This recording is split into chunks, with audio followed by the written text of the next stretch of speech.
ಸ್ನೇಹಿತರೆ, ಇದೀಗ ಬೆಳ್ಳಂಬೆಳಗ್ಗೆ ಕಿರಣ್ ರಾಜ್ ಅವರಿಗೆ ಕಾರು ಅಪಘಾತ ಆಗಿತ್ತು. ಸೊ ಇದೀಗ ಮೊದಲ ಬಾರಿಗೆ ರಿಯಾಕ್ಷನ್ ಮಾಡಿದ್ದಾರೆ. ಸೊ ಇದರ ಬಗ್ಗೆ ಸಂಪೂರ್ಣ ಮಾಹಿತಿಯನ್ನು ನೋಡೋಣ. ಇದಕ್ಕೂ ಮೊದಲು ನೀವು ನಮ್ಮ ಚಾನಲ್ಗೆ ಸಬ್ಸ್ಕ್ರೈಬ್ ಆಗಿಲ್ಲ ಅಂದ್ರೆ ಈ ಕೂಡಲೇ ಸಬ್ಸ್ಕ್ರೈಬ್ ಆಗಿ, ಹಾಗೆ ಪಕ್ಕದ ಬೆಲ್ ಐಕಾನ್ ಕ್ಲಿಕ್ ಮಾಡ್ಕೊಳ್ಳಿ ವೀಕ್ಷಕರೇ. ಕನ್ನಡತಿ ಸೀರಿಯಲ್ನ ಬಹಳ ಫೇಮಸ್ ಆಗಿರುವಂತಹ ಕಿರಣ್ ರಾಜ್ ಅವರು ಏಕಾಏಕಿ ಕಾರ್ನಲ್ಲಿ ಹೋಗ್ತಿರುವಾಗ ಮುಂಗುಸಿ ಅಡ್ಡ ಬಂದಿದೆ. ಈ ಒಂದು ಮುಂಗುಸಿಯನ್ನ ಅಡ್ಡ ಬಂದ ಮುಂಗುಸಿಯನ್ನ ತಡೆಯಲು ಹೋಗಿ ಇವರು ಕಾರಿಡಾರ್ಗೆ ಡಿಕ್ಕಿ ಹೊಡೆದು ಇದೀಗ ಅಪಘಾತ ಆಗಿರುವಂತದ್ದು ವೀಕ್ಷಕರ.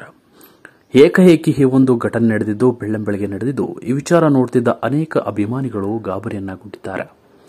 ಏನಾಯ್ತೋ ಏನು ಅನ್ನುವ ಒಂದಷ್ಟು ಇದೀಗ ಬೇಸರವನ್ನ ಹೊರಹಾಕಿದ್ದಾರೆ ವೀಕ್ಷಕರೇ. ಅಷ್ಟೇ ಅಲ್ಲದೆ ರಾಣಿ ಸಿನಿಮಾದಲ್ಲಿ ಹೊಸದಾಗಿ ಒಂದು ನಿರ್ಮಾಣ ಮಾಡ್ತಿರುವಂತಹ ಕಿರಣ್ ರಾಜ್ ನಟನೆ ಮಾಡ್ತಾ ಇದ್ದಾರೆ. ಈ ಒಂದು ಸಿನಿಮಾ ನಾಳೆ ರಿಲೀಸ್ ಆಗುವಂತಹದ್ದು. ಇಂಥದ್ರಲ್ಲಿ ಕಿರಣ್ ರಾಜ್ ಅವರಿಗೆ ಏಕಾಏಕಿ ಆಕ್ಸಿಡೆಂಟ್ ಆಗಿರುವಂತದ್ದು ನಿಜಕ್ಕೂ ಬೇಸರ ಹೊರಹಾಕಿದೆ ವೀಕ್ಷಕರೇ.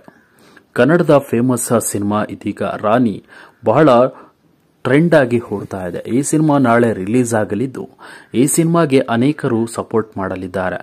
ಇಂತಹದ್ರಲ್ಲಿ ಇವರಿಗೆ ಈ ರೀತಿ ಘಟನೆ ನಡೆದಿದ್ದು ನಿಜಕ್ಕೂ ಬೇಸರ ಹೊರಹಾಕಿದ್ದಂತೂ ನಿಜ ವೀಕ್ಷಕರೇ. ಅಪಘಾತ ಆದ 2 ಗಂಟೆಗಳ ಬಳಿಕ ಇದೀಗ ಕಿರಣ್ ರಾಜ್ ಅವರು ಈಗ ಲೈವ್ ಬಂದು ಮೊದಲ ರಿಯಾಕ್ಷನ್ ಕೊಟ್ಟಿದ್ದಾರೆ ವೀಕ್ಷಕರೇ. ಸ್ನೇಹಿತರೆಲ್ಲಿಗೂ ಗೊತ್ತಾಗಿದೆ, ಇಷ್ಟೊತ್ತಿಗೆ ಗೊತ್ತಾಗಿದೆ ಏನಾಗಿದೆ ಅಂತ.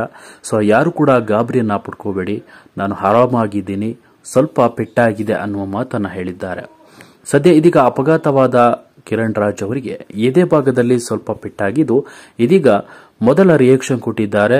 ಸೊ ಇದೀಗ ಆರೋಗ್ಯವಾಗಿದ್ದಾರೆ. ಸೊ ನಿಮ್ಗೆಲ್ಲರಿಗೂ ಇದೊಂದು ಒಳ್ಳೆಯ ಗುಡ್ ನ್ಯೂಸ್ ಕೊಟ್ಟರು ಕಿರಣ್ ರಾಜ್ ಅವರು. ಆದಷ್ಟು ಬೇಗ ಆಚೆಯನ್ನ ಬರ್ತಾರೆ.